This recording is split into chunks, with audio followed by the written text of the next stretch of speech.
عسلامة الناس الكل. مرحبا بكم. اسمي رملة. عندي برشا نخمم باش نكتب ونعمل كونتنت اللي نحب يكون من القلب، جاي من الاكسبيرينس نتاعي، وات I have lived، وكيفاش عشت وكيفاش تفرميت وكيفاش وليت نخمم وكيفاش وليت نفكر، على أساس أنه يمكن ثم حاجات أنا عشتهم ولا تصرفت فيهم ولا خذيت فيهم مواقف اللي ينجموا يكونوا معناتها يقدروا يكونوا حاجات العباد تنجم تستفيد منهم. ثم فيديو سجلتها أنا، يظهر لي one year or 2 years ago اللي it went viral. وثم مسجز اللي حكيت عليهم برشا اللي العباد حبتهم وحبتني نحكي عليهم أكثر. وكيف كيف معناتها حتى توقيت وقتاش نحكي، قعدت نخمم برشا ونفكر برشا وشنو عشان باش نحكي وشنو باش نقول وش باش يقولوا عليا كي نبدا نقول اكسترا اكسترا. مي I think I decided that probably it's time for me to start doing something, because I think that there is a lot of things اللي أنا نحب نحكي عليهم و probably ينجموا تحصل الفايدة لبعض من الناس اللي نجموا يتعلموا من الأخطاء نتاعي. تدخل الحاجات اللي يمكن الحاجات اللي حابة نحكي عليها أكثر هي الأخطاء، الحاجات اللي أنا توا نقول ما كانش عملتها، وكيفاش معناتها along the way استفدت منها وحاولت نبدلها as I go in my life. one of the things اللي حاب نحكي عليهم برشا هو resilience. العباد اللي تعرفني يقول لك رملة عندها a lot of drive، عندها a lot of passion. اما اللي نحب نقوله انه هالباشن هذيا وهالدرايف هذيا مش حاجه تتولد فيك، حاجات اوكي تاخذهم البيرنتس نتاعك، تاخذهم الانتوراج نتاعهم، تاخذهم من العباد اللي تحتك بهم، الرول مودلز اللي تنسجهم لحياتك معناتها من الاول. but I think انه a lot of it comes from what you feel inside. معناتها شنو الحاجه اللي انت تحب تعملها من داخل. مني انا صغيره معناتها I was ambitious، نحب نعمل برشا حاجات، نحب نكون حاجه معناتها مفيده للمجتمع، حاجه العباد تتذكرها. ودونك الدرايف ذاك ديما يجي من اني انا ديما نحب كلكو سوا معناتها مهما كانت الصعوبات نحاول اني نثابر، نحاول اني نشاكس، نحاول اني نحارب وما نسلمش. واخترت انا المومنت هذايا باش نحكي فيه على خاطر معناتها تنجم تقول اوكي من برا everything is perfect, everything is great، اما it's not.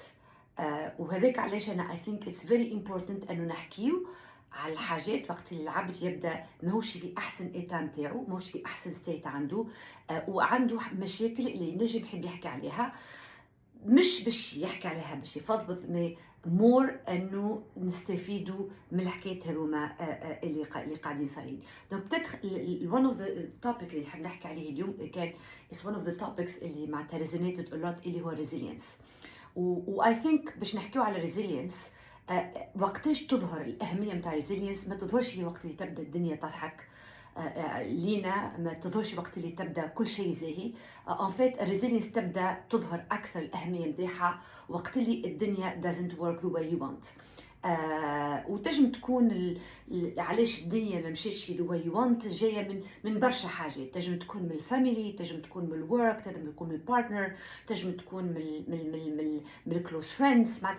معناتها ثم برشا معناتها عديد الاسباب اللي تخلي العبد يزمو معناتها يكون عنده ريزيلينس. والعائله ولا والكونتكست اللي هو عايش فيه يلزموا يتحمل المسؤوليه ويلزموا يكون عنده ريزيلينس. كيف باش نحكيو على ريزيلينس نحب نقول اللي ماهيش حاجه تتولد فينا، معناتها هي حاجه اللي انت يلزمك تخمم فيها وتقول كان انا ما نلقفش روحي، كان انا ما نعاونش روحي، كان انا ما نهزش روحي، مثلا حد مش يهزني. على خاطر مهما كان العبد، امك، اختك، بوك كانوا مازالوا موجودين، معناتها البارتنرز نتاعك، الكوليجز نتاعك، معناتها there is a limitation to what they can معناتها هاندل، وقداش تنجم تحكي لهم وقداش بيطلعوا كل مورال. هذاك علاش انا نقول it's very very important انه الانسان يخدم على روحه ويلقى الحاجات اللي ينجم يتعمد عليها باش تخليه ياخذ source of energy اللي تجيه من داخل. على خاطر أنا I think the only way أن واحد ينجم يقاوم المشاكل اللي تصير في الدنيا هذه يلزمك تكون المنبع متاعها منبع sure، والمنبع هذاك يكون controllable. معناتها controllable حاجة أنت تقدر تأثر عليها، وأنت تقدر وأنت تقدر تكنتروليها anyway. خاطر كان انت المصدر نتاع القوه نتاعك باش يجي من العباد والا من مواقف معينه، تقعد انت ديما prisoner to that، ديما تقعد انت pending انه العبد هذاك يعطيك السبورت هذاك ولا الموقف هذاك يعطيك السبورت هذاك، اللي هو unfortunately معناتها it doesn't happen all the time. So I think باش نبني على الريزيلينس اللي حكيت عليها المره اللي فاتت، I think انه كل واحد فينا لازم يلقى من داخل شو الحاجه اللي تفرحه، شو هي الحاجه اللي تعطيه الانرجي، تعطيه الباشن باش نجم يقاوم.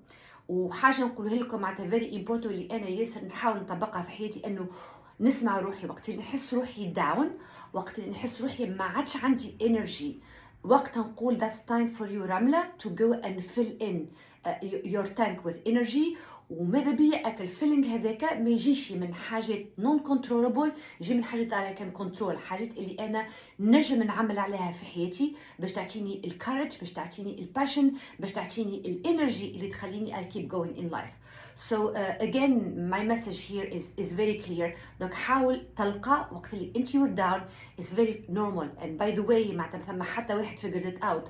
we all have معناتها moments of down in our life, but the most important thing احسن حاجه واكثر حاجه لازم تعملها في وسط حياتك هو انك انت تعمل على روحك باش تهز روحك وتلقف روحك وتلقى السورسز نتاع الانرجي اللي تخليك انت ترجع الروح في روحك باش تنجم تقاوم الحاجات اللي قدامك. و I wish you all the best of luck. الدنيا معبية برشا مشاكل مي اوسي فيها برشا حاجات باهين، و I always believe انه at the end of the tunnel there is always light. في اخر التونيل، في اخر المعبر، في اخر الحاجة تعيش فيها ديما باش يكون ثم ضوء اللي باش يخليك، اللي باش يعطيك الساينز اللي things will get better ويأتراكتيك باش انت تعمل اكثر واكثر واكثر باش تكمل باش تخرج من الحاجات الخايبه اللي انت عايشها، من المأزق اللي انت عايش فيه، وتقدم دو لافون باش تحسن حياتك. and thank you very much. that was my message for today.